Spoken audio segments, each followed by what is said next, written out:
Due to celebrities like Conor McGregor, Ronda Rousey, Brock Lesnar, and numerous more factors, the UFC is tremendously popular these days, but that wasn't always the case, of course. The UFC was once prohibited from appearing on television. As a result, it wasn't given the credit it deserved, therefore many fighters were famous and highly skilled, but didn't receive the praise and respect they deserved. So without any further ado, here are Michael Bisping's top 5 picks. Number 5, Luke Rockhold. The Samurai Luke Rockhold is the current middleweight champion of the UFC and former middleweight champion of Strikeforce. He recorded his 16-6. Luke Rockhold last appeared on my screen when he defeated Paulo Costa at UFC 278. At that time, he demonstrated his talent to the world. It was a great fight full of blood and guts. The performance was moving, despite literally burying his face in gore and blood. However, Michael doesn't think Luke Rockhold always received his deserved credit. This dude has extraordinary talent. He's just an excellent jiu-jitsu fighter. He was perhaps one of the Strikeforce's best fighters before joining UFC. He also recorded the most victories, 7, and submissions, 5, in the annuals of Strikeforce. He got the chance to win the title of the UFC. Luke Rockhold was capable of defeating everyone on any given night, and as Michael said, his final fight in the UFC against Paulo Costa demonstrated his true abilities.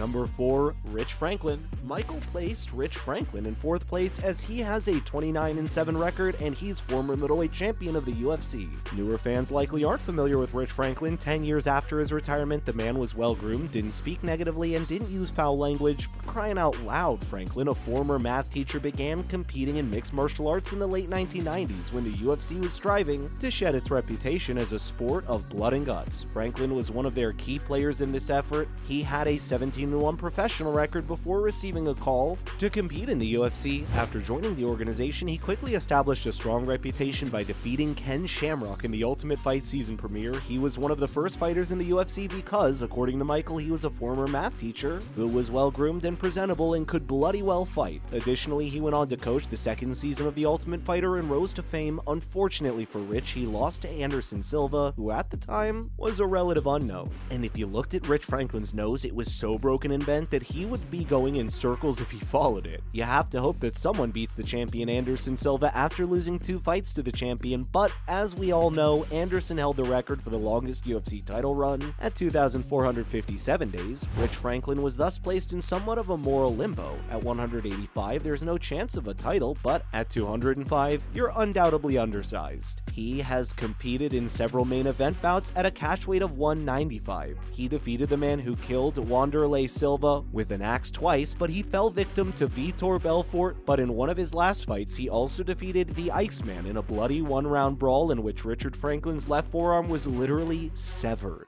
But after that, he used his right hand to knock out the Iceman. Number 3, Frankie Edgar. Third on Michael's list is Frankie the Answer Edgar, is a former UFC lightweight champion with a 24-10-1 record. Frankie, the truth is that the question has been overlooked throughout his career. He went through the audition process for the 5th season of The Ultimate Fight. Still, the producers decided he wasn't the appropriate match since that felt the show was too small. He was given a shot at the UFC in 2007. After going 6-1, he was allowed to compete against BJ Penn for the lightweight championship at UFC 112 in April 2010. Now, listen, at the same time, BJ Penn was the man, and ESPN named this one of the year's biggest upsets, and who can forget the great fights he had with Gray Maynard, the first of which was at UFC 125 all-out brawl that ended in a draw before Frankie went on to win with a right-handed 4th round knockout of Gray. Edgar was severely injured in the first round of these 2 incredible fights. Still, you can never ever write Frankie Edgar off. He eventually lost the UFC lightweight championship to Benson Henderson. However, some believe that Frankie Edgar should have won both of those fights, particularly the second one, which was actually decided by a split vote. He later succeeded in 3 attempts to capture the UFC featherweight championship. Even if he never did win those, the fact was that he was given 3 title matches in different weight classes, only illustrating the type of man we are dealing with. And the truth is that he accomplished all of this while always being a bantamweight. However, suppose you look at his record. In that case, some of the opponents he has defeated are prime BJ Penn and Charles Oliveira, who are currently dominating the world. This person is legendary.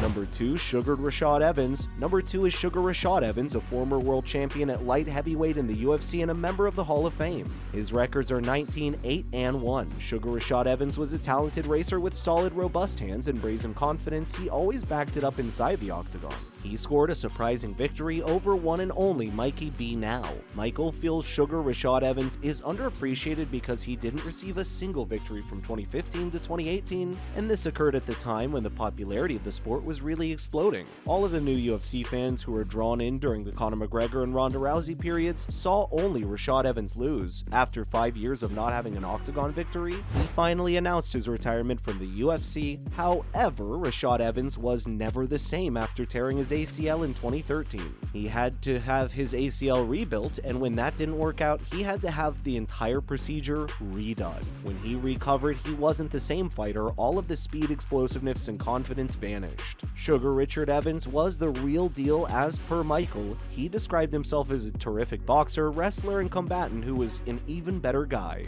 Number 1, BJ Penn. Okay, this gets to number 1 in Michael's rankings. Of course, he referred to a figure who's genuine legend in everyone's words, a UFC Hall of Famer, a 2-weight division champion as a 16-14-2 record, BJ Penn, the young prodigy. Now, the stats that Michael showed don't exactly sound like a legendary warrior when you see them. There were almost as many defeats and victories, but if you look closer, you'll understand why BJ's 7-fight losing streak at the end of his career was tough.